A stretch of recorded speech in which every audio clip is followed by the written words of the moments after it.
Hi, this is High Priestess Tehila from the Coven of the Open Mind.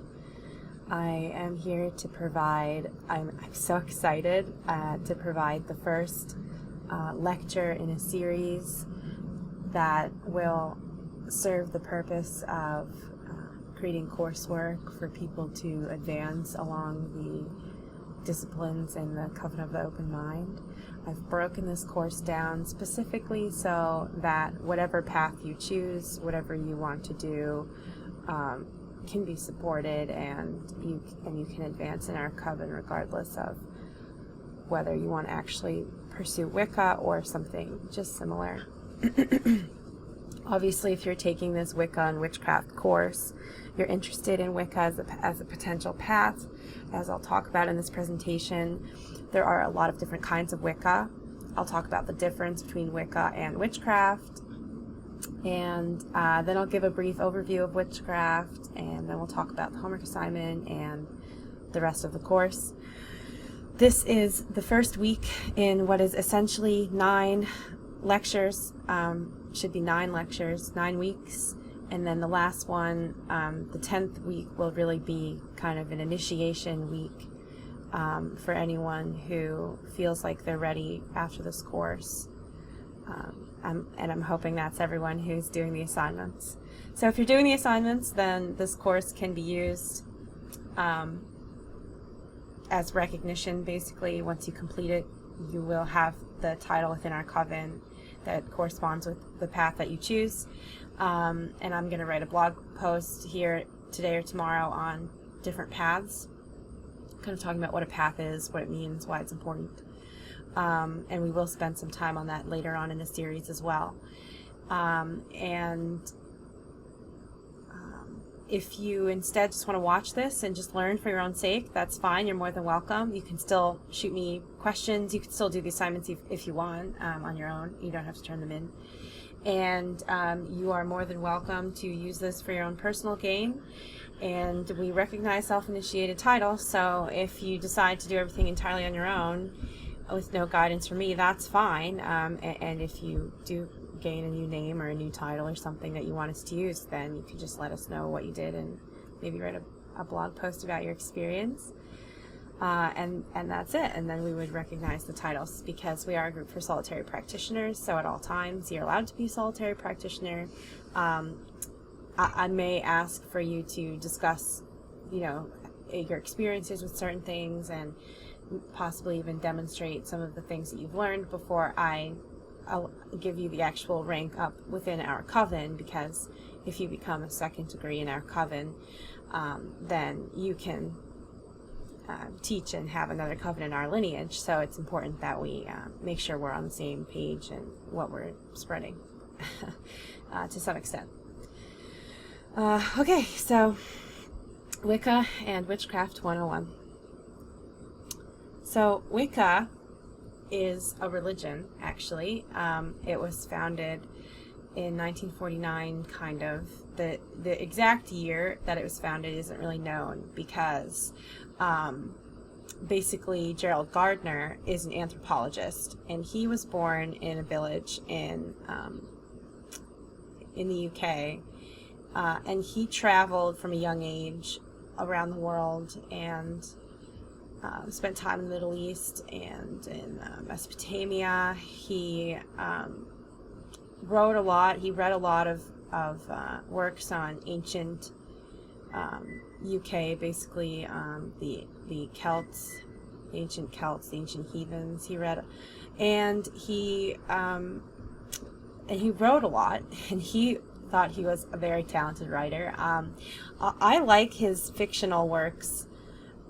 I like his fiction, but as a nonfiction writer, sometimes it can be hard to get through his stuff. So, but I have some books by him in PDF if people would like to read them. And I do recommend reading them at some point if you're interested in Wicca specifically. But that's not going to be part of the required reading for this course. That's more supplemental. So just let me know if you want that PDF. But so Gerald Gardner, an anthropologist, kind of coined the term Wicca. He originally used it with one C, and he said, and there's not a lot of ways of verifying that this is factual, But he said basically that he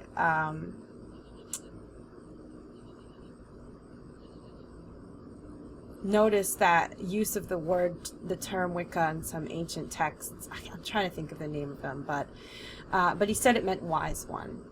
And that was something that he discovered in his anthropological work. Now, anthropology back when he was doing it was not as much of a science as it is now. It was a lot more of an art.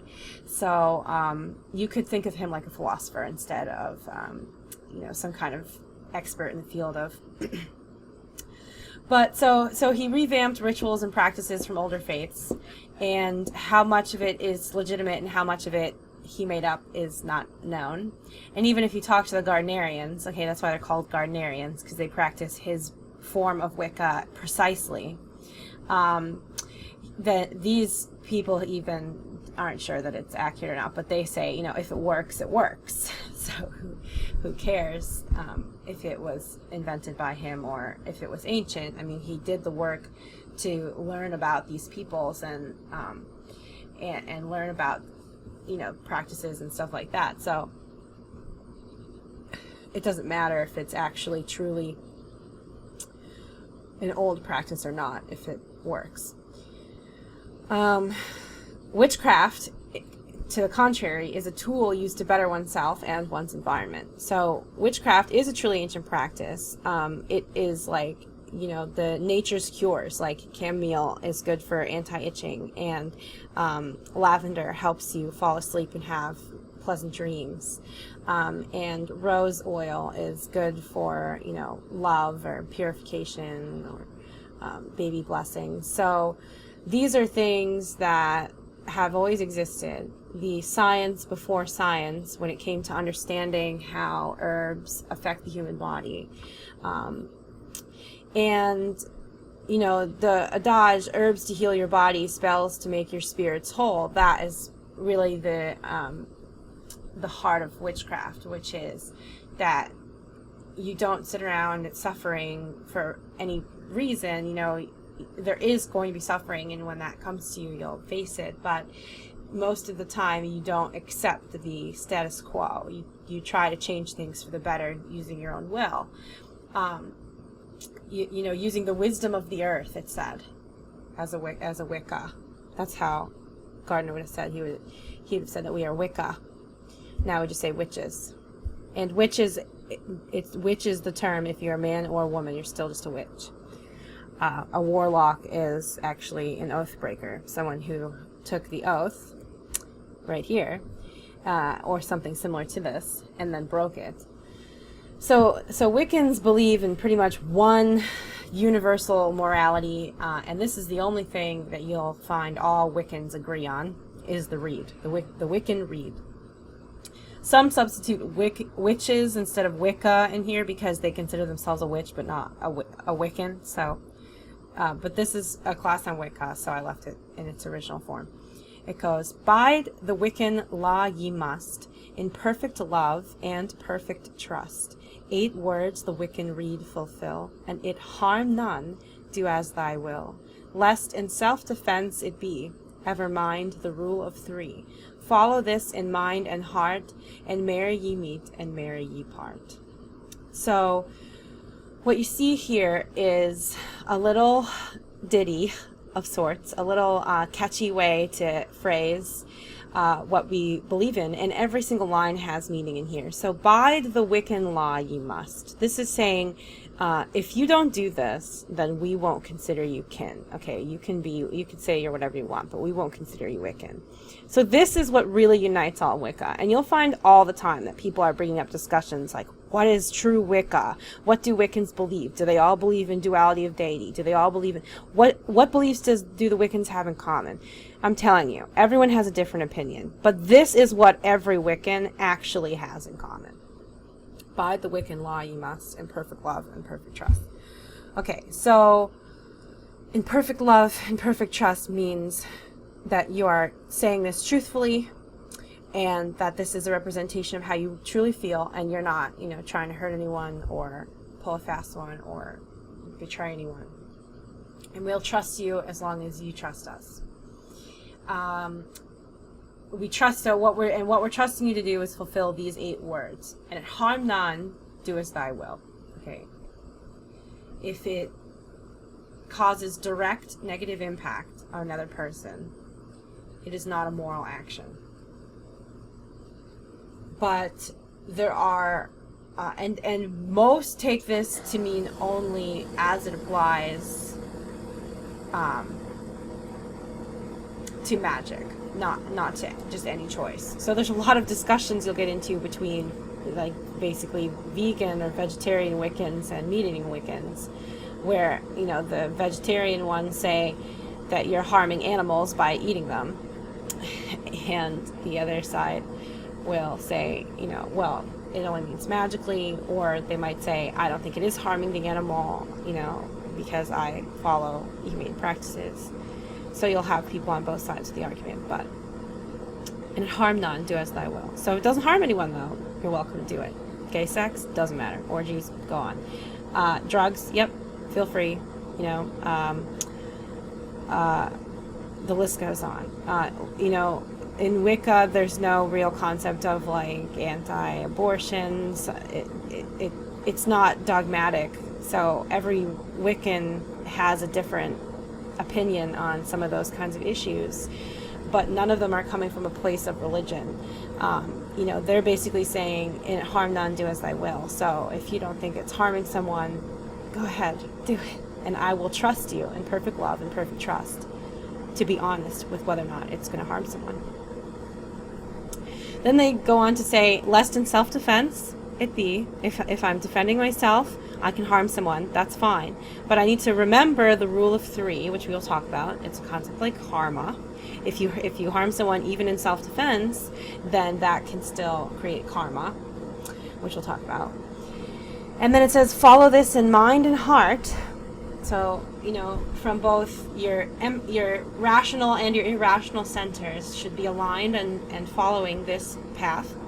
And where ye meet and where ye part. So if you follow this, and you tell me that you follow this in perfect love and perfect trust, I will welcome you into my life. And that's it. And that's what it means to be Wiccan, pretty much. So we'll talk more about the individual segments of this as we get to them, as we talk about what Wiccan beliefs actually look like. So here's one to start off. Not everyone agrees with all of these. Okay, some Wiccans, and some will say you're not Wiccan if you don't agree with this one, Duality of Deity. But there are groups of witches out there who believe in only a feminine goddess, Dianic witchcraft. Some will say that that is not Wiccan, that is just a form of paganism. But it depends who you talk to. Most Wiccans believe in duality of deity. That means they believe deity is split into masculine and feminine.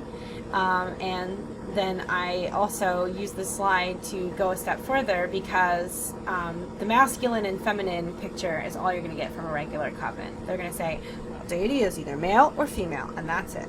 But witches do believe in the duality of light and dark also. They believe that they can't do magic during the dark days because there's no light energy, there's only dark energy in our plane of existence. So they believe it, but they don't care. Like, they don't put words to it or ever like bring it up or talk about it. So I have instead focused this slide on being all encompassing. So you will see groups that have just the masculine, just the feminine, like you see in the chart there.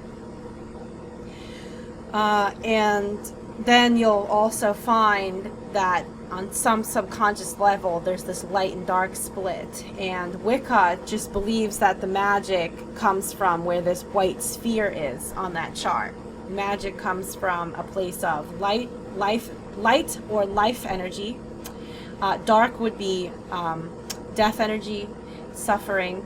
Light is it's like the difference between mania and dementia, basically just the opposites on both sides of the spectrum. And then masculine and feminine, obviously masculine energy is aggressive. That's why testosterone makes you more aggressive. It's fiery, it's got a lot of energy. And feminine energy is nurturing, more inclined to go with the flow. Masculine energy is outstanding. It reflects things that are happening outside of you, and feminine energy is things that are happening inside of you, or receptivity. So everything has masculine and feminine in it. Every person too. This is why people get confused with such things like gender, okay? Because masculine and feminine are in all things. But certain hormones are more masculine and some are more feminine, and your makeup of hormones basically dictates which one you would identify with, or which one comes naturally for you. And that's why these things can change too. So for me personally, it's really easy for me to work with masculine energy. I don't know why that is. I'm very aggressive for a girl, and that for some reason that's just my inclination. And so part of my journey has been learning to connect with feminine energy as well as masculine. But this is just kind of like a breakdown of where the energy comes from. So you have this big source of energy that is everything. It's in all things. It is what makes us up. It's like oscillating on the tiniest wavelengths, the tiniest scales. And the way that that energy oscillates dictates its purpose and how it functions.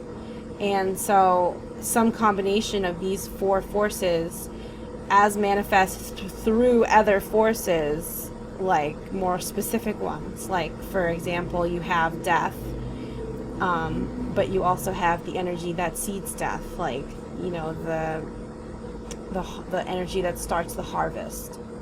What causes aging? That is a force. That both of these are dark sourced, but they get more specific. And the idea in Wicca is that these forces are deities, and they have a consciousness on a higher plane of existence, and you can be aware of that consciousness if you meditate and work with them. And there is a specific deity from some culture somewhere for every specific force you could think of. Some of them overlap, some of them don't, because they describe different ways of seeing the world. And if you come to understand all these different ways of seeing the world, you can work with these forces, work to understand them in a unique way, and that will allow you to use them to change the world in some way. And most witches only use light energy.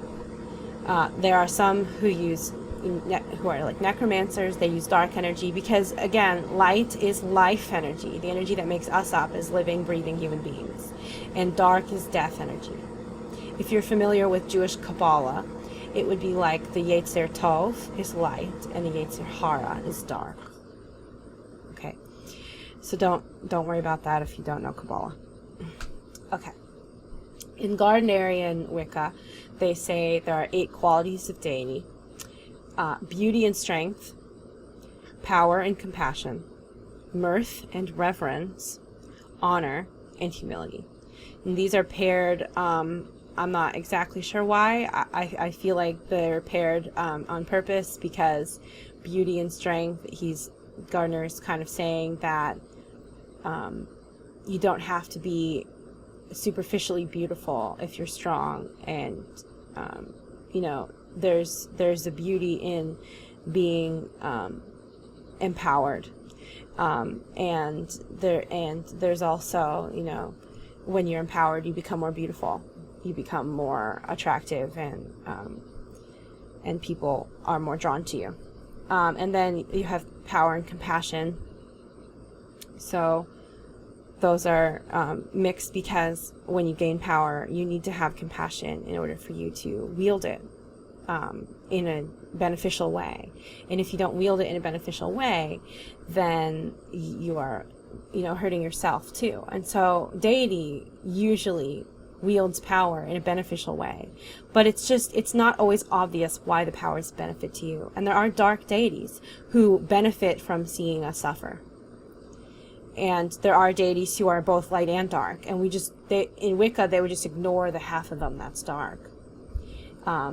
Usually, I don't, and many witches don't, but most would just ignore it. So the last two are paired similarly, and I'll let you figure out why they go together, but I think those are more obvious. Okay, so the next belief to talk about is the Prism principle, I should say. Principle Prism, I should say. Okay. So the idea is that deity isn't actually, a ton of individual people. It is. It's like how light works, right? So you have a spectrum of light, and on the spectrum you have different colors. But what is the light? The light is all the same energy, the same particle, the same oscillations. It's all one thing. And when you put it through a prism, you can just see the different aspects of it. So that's what we believe in Wicca, is that deity is one, and we have deity within us, so we can be one with it. And that's how you would aspect, and you could channel deity into yourself. But it also describes how deity is all kind of one goddess and one god. And then if you believe in the quad form, you would believe that there's a tier above that where there's like one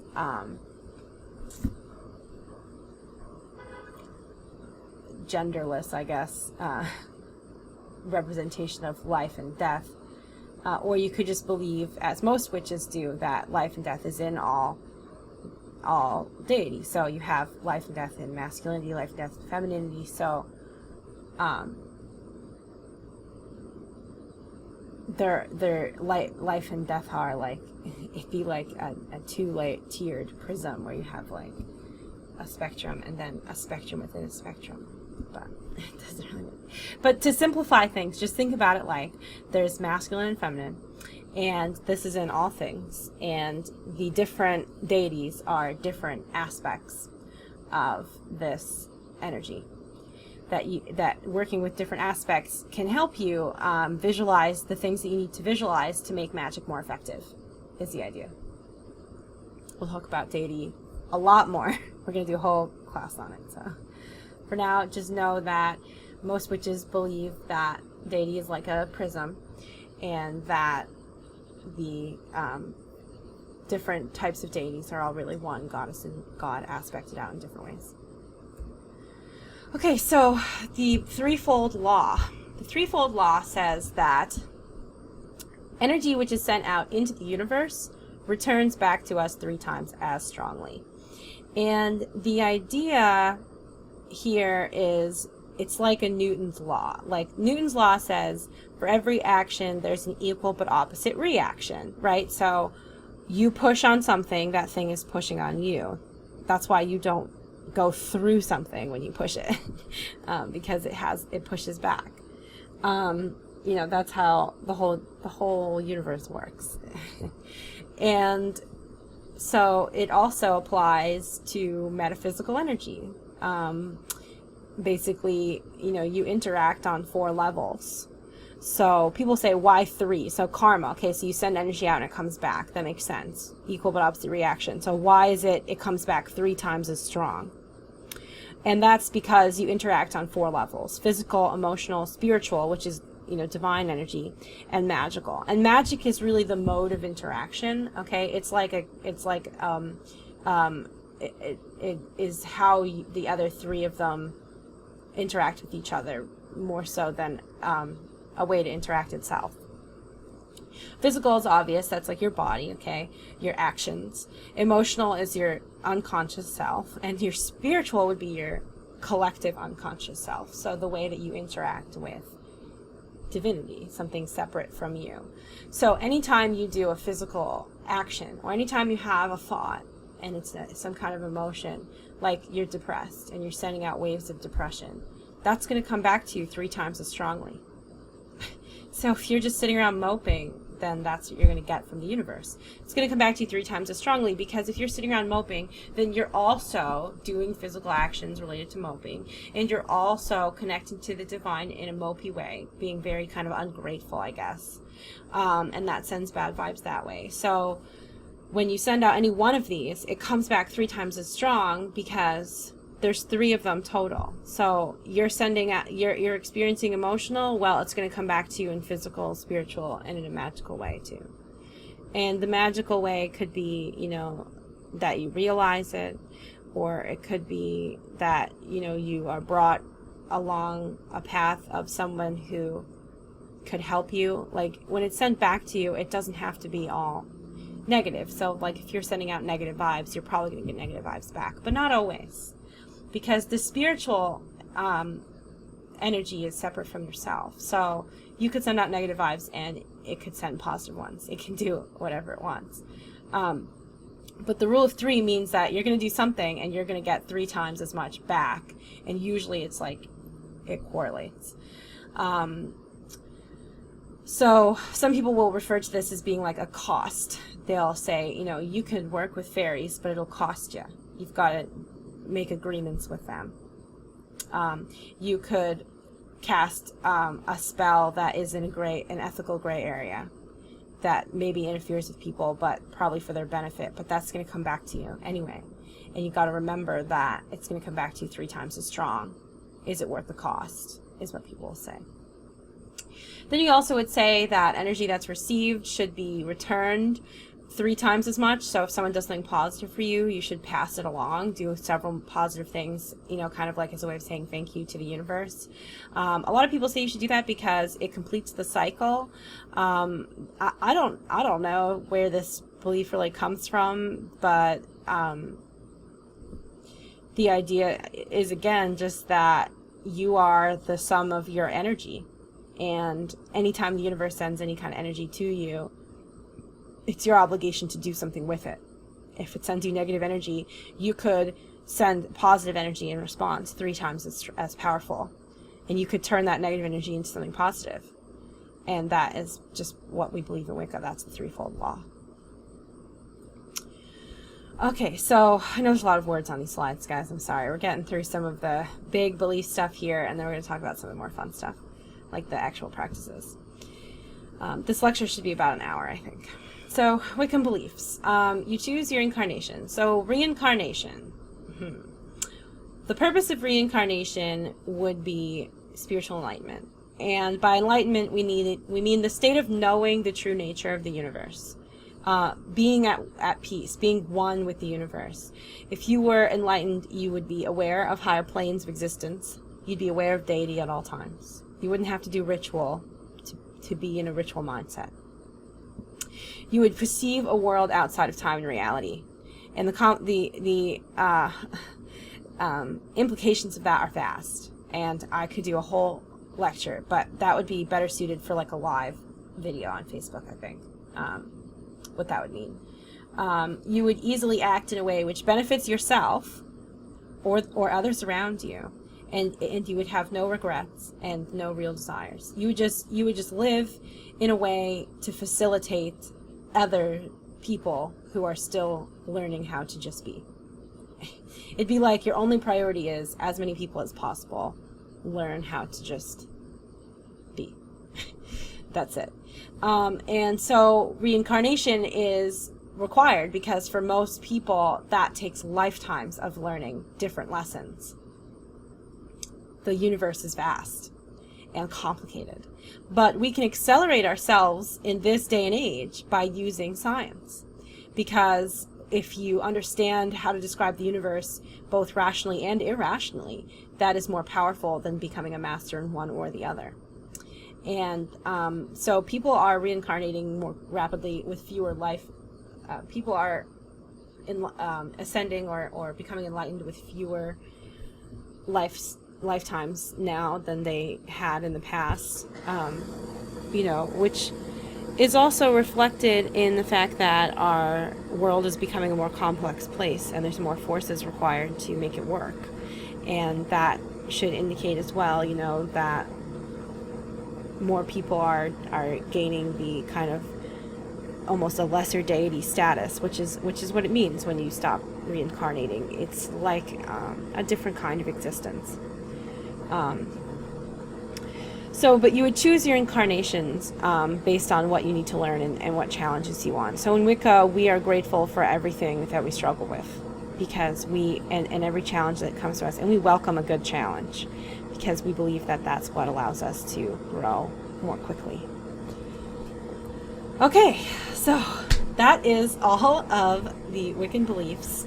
So to summarize, we have the Rede, and it harm none, do as thy will. Okay, less in self-defense. We have the light coming from the energy that we're using for all of this magic coming from the light side. And if people want to deviate and do dark side magic instead of light side and go the necromantic Wiccan track or just a necromancy track, that is an alternative path that I will talk about at the end here. We have the Prism principle. We have the Threefold law, basically karma. We have reincarnation. And you wouldn't usually incarnate as an animal. Why would you usually not incarnate as an animal? Okay. Animals have simpler lives, existences, and they're very in tune with nature and with their true selves. And rarely are animals not pure of heart. And as a result of that, most animals are already enlightened in their own way, as much as the animals can be. And they perceive of God in their own way. Nothing like we do. But if you spend enough time with, dogs, for instance, you'll start to see this. Some animals, this is not the case, okay? Like cats. Cats are very much like people, and humans could incarnate as a cat. I'm sure of it. Absolutely. Vice versa, probably. I know a lot of cat-like humans. But for the most part, you don't. And this is why cats are so often familiars, because their souls are very similar to human souls. But we'll talk about that more later. Okay, so what makes someone a witch? Are you a witch if you have all the supplies, as I do, to construct an altar, as I have done in this background? Are you a witch if you go to a place and you feel the magic and you meditate on that? Are you a witch if others perceive you to be powerful? What makes someone a witch? Let's talk about it from, in my favorite way of being, many different perspectives, and then you can decide for yourselves. Yeah, you guys are going to have to get used to that mentality. I don't like to decide things for you. I think you're all very capable beings, or you wouldn't be here. And I want this to be a community for solitary practitioners. I will guide you, certainly, but I will not tell you what makes someone a witch. I will not tell you what path you should be on, and I will not tell you how you should relate to divinity. I can't, okay? And we'll talk a little bit more about this in a moment. But essentially, I can't give you the answers to the toughest of questions. You have to find your own answers, and your own questions sometimes. So let's talk about it from a bunch of different perspectives first, and that way you'll have some context. So in the Gardenarian, Alexandrian spiritual paths, Gardenarian is the quote-unquote original. Gardner claims to have come from a coven who survived the Middle Ages, and they initiated him. We don't know if that happened or he founded it. There's no way to know. The Alexandrian group comes from a family who claims to have hereditary witchcraft, who handed down a book throughout the Middle Ages, and their basis is supposedly an ancient book. And both of these are what's called orthopraxy, which I have defined here. It's like orthodoxy, like Orthodox Christians. Orthodox Wicca, Wiccan covens do exist, but they're rare. So like Dianic witchcraft is one, right? Because they believe there's one goddess and that her name is Diana, and they all believe that, and that's even their personal practice is that. That's an Orthodox Wiccan coven, but most covens are not Orthodox. They're orthoprax, which means that they have standard practices and traditions, and ways of celebrating holidays, but individuals will worship whatever deities they choose in their own personal lives. They'll have, in Gardenarian, Alexandrian specifically, each coven has set deities, and they invoke these at every single ritual. But they also have personal deities that they invoke privately. Personal practices may vary from member to member. In order to be considered a witch in Gardenarian, Alexandrian, you must be initiated by a witch. Furthermore, a man has to initiate a woman and vice versa. They believed that if a man initiated a man, that was bad luck, that was not in balance. So they honestly believe that that is what led to the fall of the Freemasons and the Golden Dawn, is that they started having men-on-men initiations. Believe what you want. But if this is what they believe, you know, that in order to be a witch, you have to be initiated by a witch, then who's the first witch? Right? So the answer to that question would be Rede. The charge to the goddess, I have a PDF of this if you'd like, is terrible. It is old and it's worded like it's meant to be mockery of the Christian religion. But it basically is saying, you know, you are the first witch, go and curse Christians. Christians are terrible. Spread my knowledge to the people. And the goddess, I believe Diana, in the charge of the goddess, creates Rede, the first witch, and then she initiates a high priest, and then he initiates another member, and vice versa. So we have a lot of them. There's no proof of Rede ever having existed. There's no proof that Rede is not completely, entirely made up. So who is the first witch? I don't know. And that's why I always say there's some people out there that have their noses in the air, and they say things like you have to be initiated by a witch, but they just don't really think about the implications. I don't know. But you can read Rede for yourself if you're interested. I recently reworded the charge of the goddess to be modern, and it's in a ritual that I wrote for our website, so I could also link that if you want it. Just let me know in the comments. So tools must be gifted and consecrated by another witch for them to be valid tools. If you are initiating into a Gardenarian or Alexandrian coven, they would buy you tools when you initiated. And sometimes you would pay them and they'd buy them. Sometimes they would buy them for you. Sometimes you pay the membership fees and they would buy the tools, you know. And then there's some Gardenarian Alexandrian paths that are a mixture, that are Gardenarian Alexandrian, like both, like with hyphen. But the Gardenarian versus Alexandrian really just describes the types of practices, very subtle differences. Like one of them believes in taking down a circle with the athame and the other doesn't. Stuff like that. Very specific.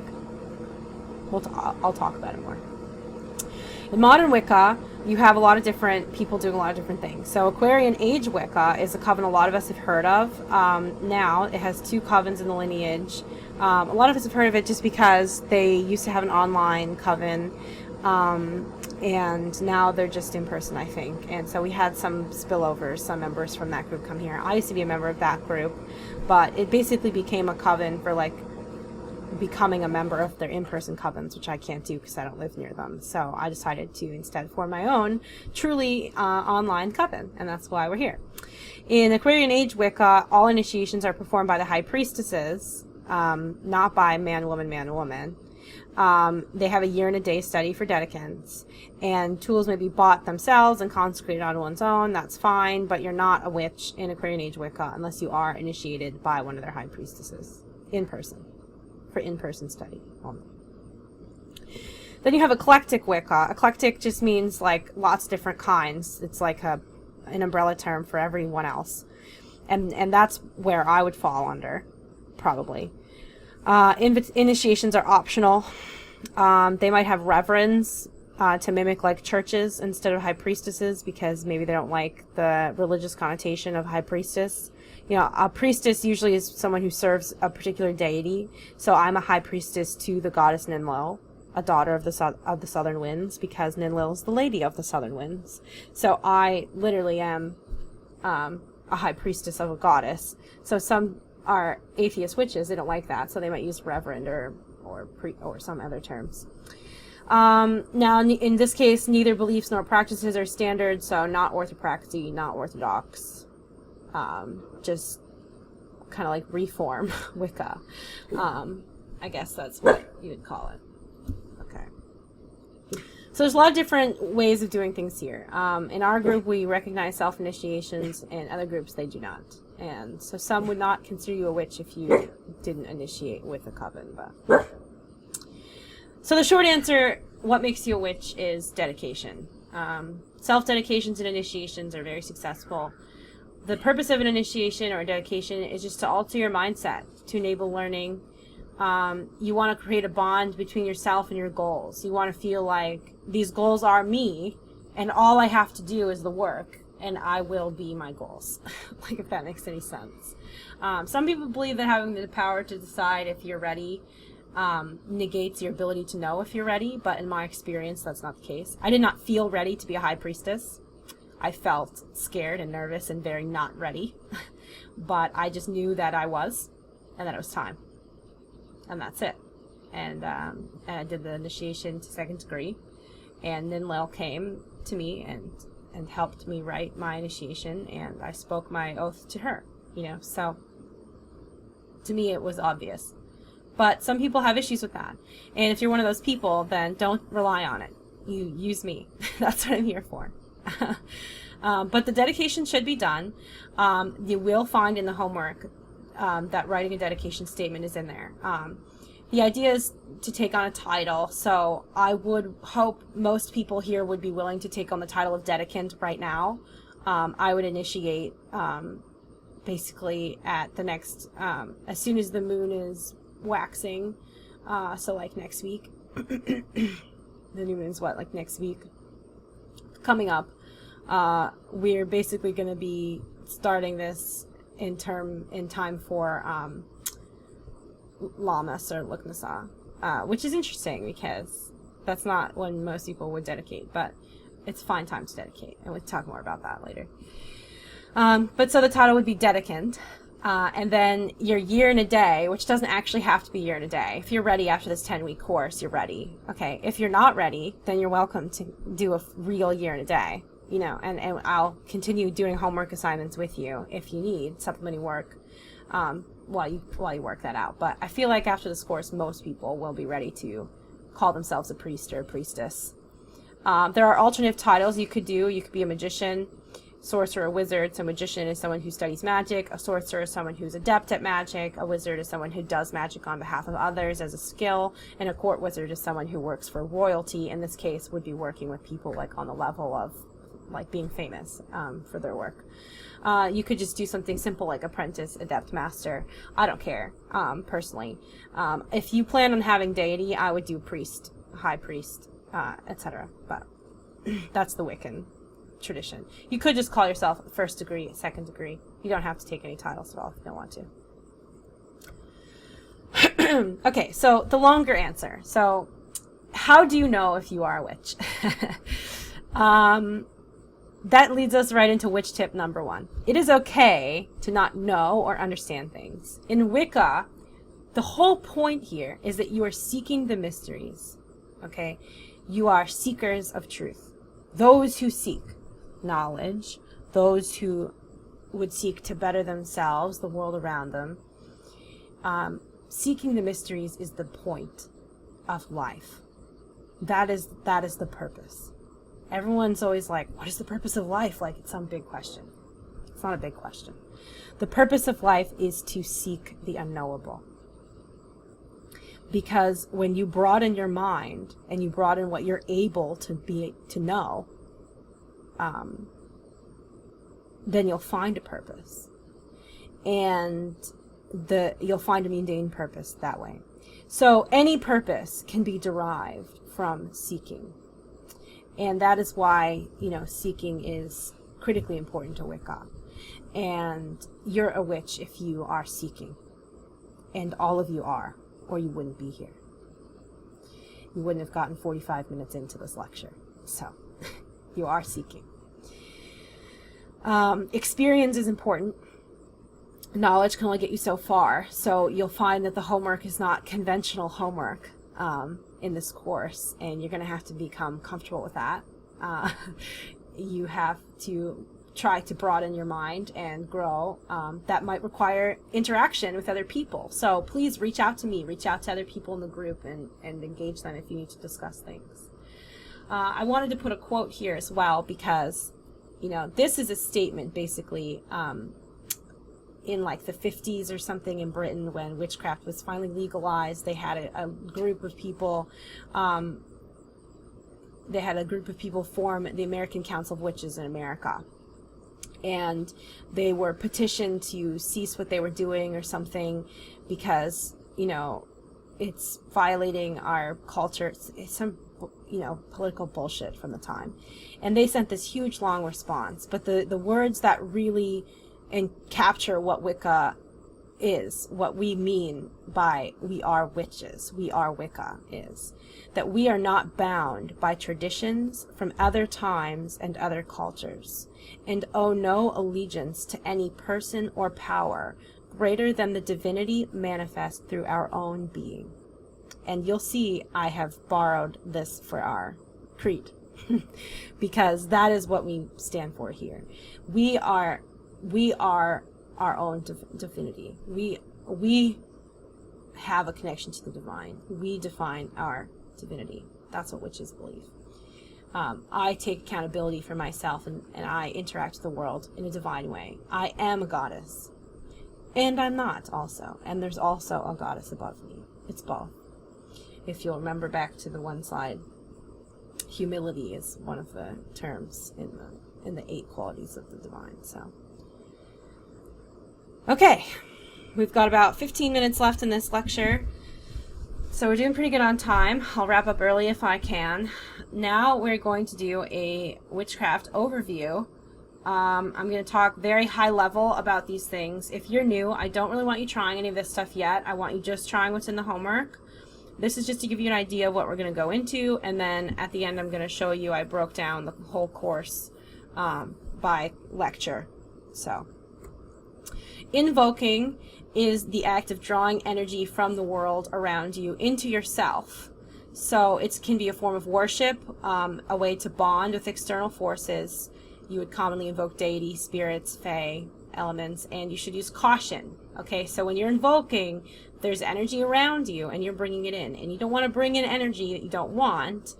It'd be like, okay, here, I'm on the ocean and I've got this really nice boat with no holes in it and it's floating along, and then like I go out, you know, to get some water for a ritual and I bring a bucket in with me and I wasn't careful, so now there's just like a hole in the boat or something, and now there's just like water everywhere. Or like it was like, whoops, I went out to get water but I accidentally brought back this magic water that multiplies and floods everything and turns it all orange or something ridiculous. Like it would have, who knows what effects it's gonna have. You know, so you have to be really careful about what energy you're drawing into yourself, and that's why you should use a circle, which I'll talk about in a minute. So any kind of invocation work should use a circle. Evocation is the act of generating energy from yourself and putting it out into the world. So this is like spell work or enchanting, things that don't require divine energy. You can invoke deity and fairies. You can evoke deity and fairies, but it is very dangerous, and I can't stress this enough, okay? Fairies are their own beings. They have desires and skills and predispositions, and they are their own little buggers, and you shouldn't fuck with them.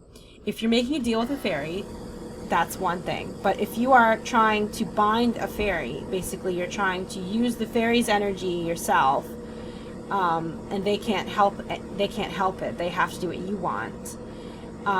If you mess up, that fairy's gonna be pissed. And there's always a cost with working with fairies. And that fairy, just like a person, would be like, well, you used my time and energy, so I should have some kind of compensation. It'd be like they're going to sue you, but there's no court, okay? There's no, like, magic court. They just take whatever the fuck they want from you, and there's very little you can do about it unless you're very well protected. So like, don't evoke fairies as beginner. There's very few reasons to evoke fairies in the first place. Evoking deity is even more dangerous, but not because something bad is going to happen to you from the external force. Okay, there is deity within all beings. There's deity within and around you. And in Wicca, we worship the deity around us. Worshipping the deity that is external to ourselves makes us more selfless. It makes us consider the deity in each and every other individual person.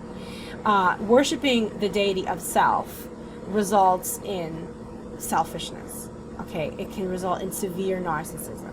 It can result in bad karma, as you do things you would not have otherwise done and justify it because you've perverted your reasoning into believing if it's really that good for yourself, it's good for everyone. You can become perverted, and you'll never be satisfied oftentimes with what you have because you're so used to seeking more power. Oh, my battery's going to die soon, so I really got to wrap up. So it's dangerous. So don't evoke deity for now, but if you want to pursue a path like Satanism, we can talk about that later. But that's not what this lecture series is about at all, so don't do it.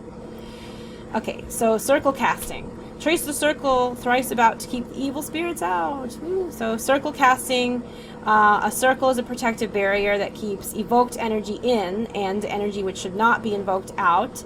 It's not a physical barrier, it's metaphysical. It places you between the worlds, outside of time and reality, where divine energy can flow freely. It might not have to obey our laws of physics. You must visualize the circle throughout the duration of the ritual for it to be effective, and it does not literally have to be a circle. So the purpose of the circle is either to gather your energy so that it can all fling out at once, or so that you can channel it into something effectively without it leaking out. That's one purpose, but then it also keeps out external energy that you don't want to invoke, so that when you open the channel to the gods and the energy comes down into your circle, it's only the energy that you're seeking and nothing baneful from elsewhere. No spirits or anything like that. We're going to do a whole lecture on circles next time. So the circle is necessary when you're working with any external energy. You're summoning spirits or demons. You're binding. So if you're creating sigils, to keep your energy in so you don't become exhausted. If you're using others' energy or borrowing skills from other people, if you're enchanting, any kind of invocation. Invocations are different than prayer. Prayer is just saying, you know, oh goddess, you're so beautiful, or wow, look at these corn stalks, what a beautiful god. So if you want examples of prayers, you could check out some of the things I've been posting lately to our Tumblr. But an invocation is actually bringing the energy down into the circle, into yourself, so that you can wield it. It would be kind of like, you know, becoming a lightning rod, taking the lightning into yourself and then channeling the lightning out to another place. You want a circle if you're doing any kind of cleansing. In fact, often having a permanent circle is kind of like the point of cleansing. You would want it if you're doing astral travel or lucid dreaming, or if you're using any herb that increases manifestations, which we'll talk more about later because I don't have time now. Okay, so what is magic? Okay, so the sunset example. So I could look out, I could take all the particles in the whole universe and calculate out where all the particles are and describe for you exactly what the sunset is going to look like and build you a simulation that, you know, you can see sunsets in video games, etc. And it's still beautiful. But what I can't explain to you is why there's some electrical element of being at a live sunset that makes it have some kind of extremely meaningful, beautiful experience. It makes us smile, it makes us cry. Why does it have that effect on us? So science describes what the world is, and magic describes what the world means. So the 4 dimensions of magic, actually, you know what, I think I'm just going to pause this real quick and go and grab my charger, because I don't think I'm going to finish this in time. So give me just a moment. Okay, so I had to move inside for power. I hope you can still hear me okay. I know you can see me a lot better now, so that's a bonus. Okay, so the sunset example. So like I was saying, science describes what the world is. It says the sunset is refraction of these particles in these way against these particles in the atmosphere, and as a result of all of that, we get this beautiful rainbow of color. Magic just says basically that color is meaningful. So the 4 dimensions of magic, emotional, physical, and spiritual, in addition to the magic itself, must all align in order for change to take effect in this world. So magic is the means by which these things can be aligned. So if you want to make sure that you subconsciously desire the same thing you consciously desire, such that it becomes easy for you to act in some physical way, then you use magic. That's spell work. If you also want the divine to use their energy to aid you as well, then you do ritual. And that brings in the spiritual component. So those are the 4 dimensions, and that's the difference between ritual and spell work. And in spell work, you don't need a circle because you're just evoking energy. So you could just evoke the energy around you. You could evoke it just by like doing this, and like there's a ball in the middle, and like you just have a ball here now, and you're just like, this is one of the original tricks that you can do to imagine manipulating energy. Like you're playing with a ball of energy, you know. That's one way to learn how to manipulate energy, and you don't use a circle for that.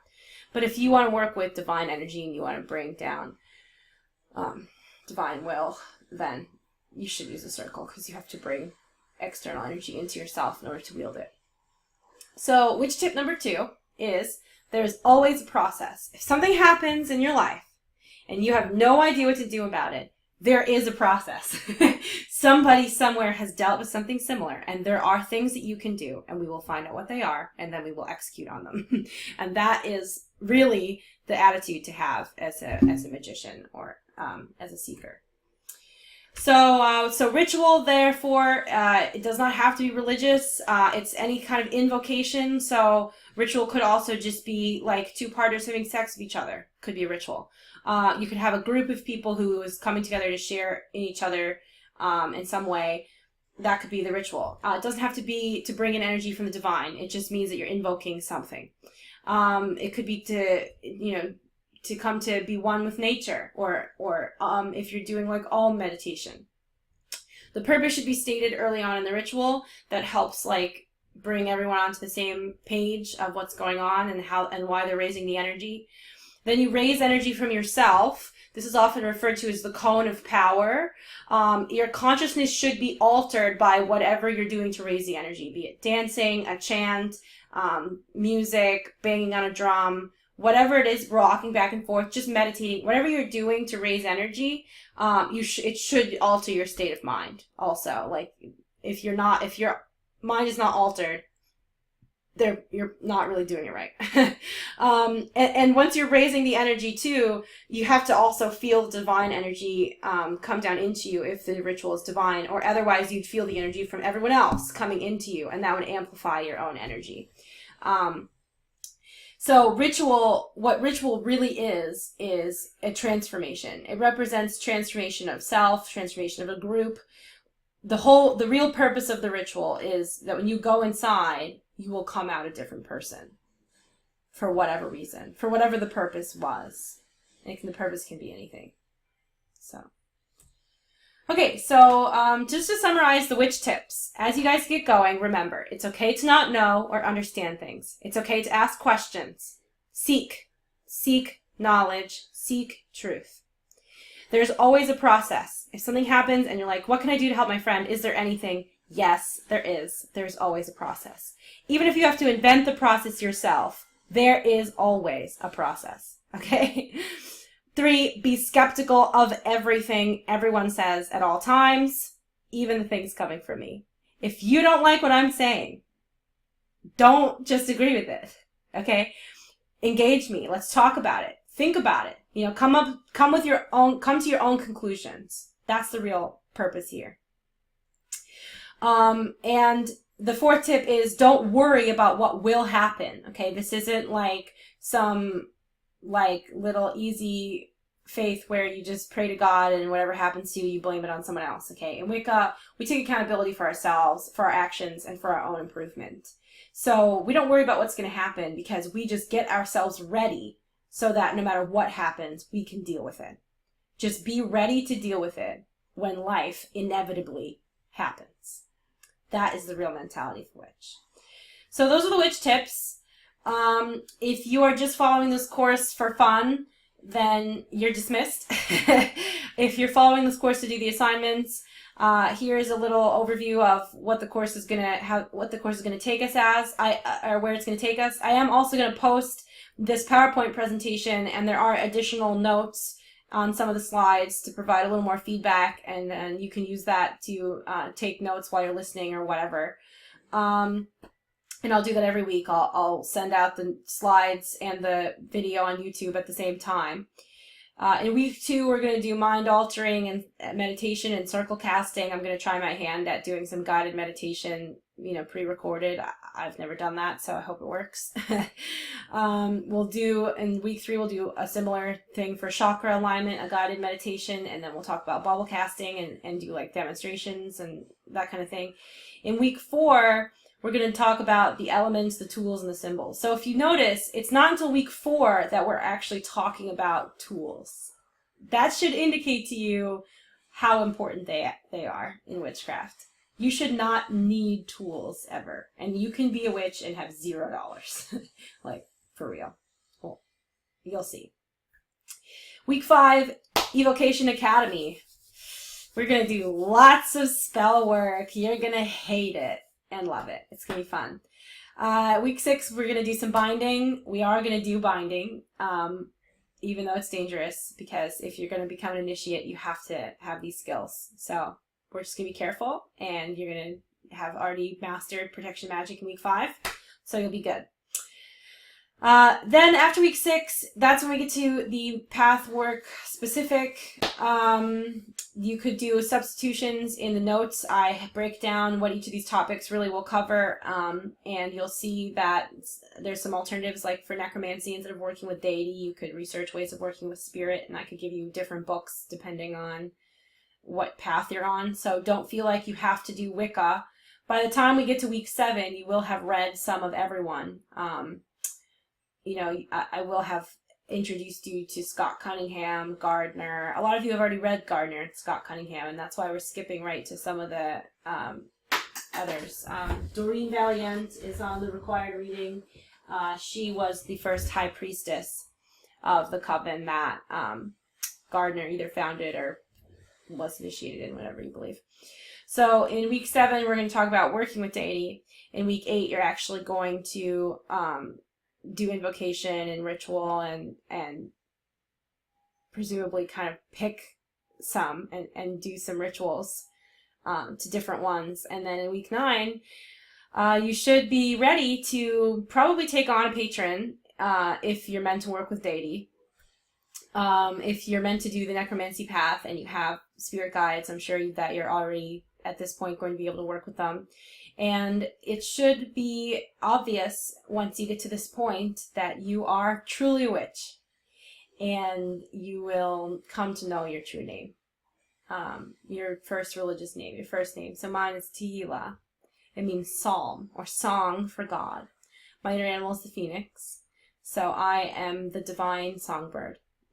That's Tehillah. That's me.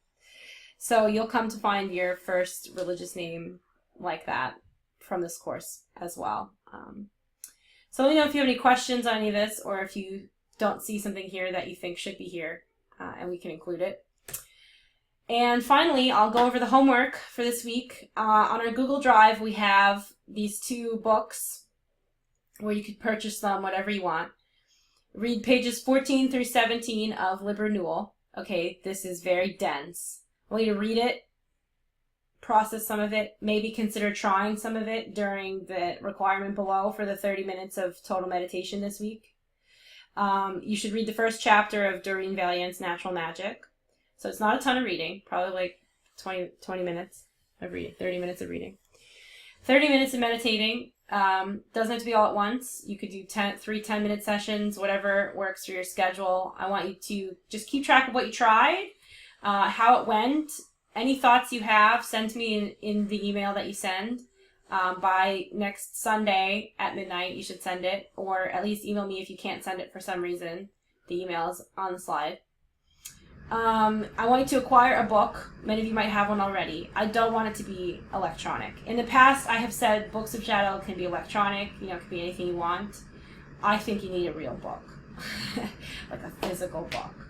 I don't know why. I just think you need a physical book. So get a book. If you want, take a picture of it and send it to me. You could decorate it however you want. It could be any kind of book. It could be basic. It could be complex. You know, I'll remind you this is my book of shadows. Kind of basic. You know, blank, actual papyrus pages.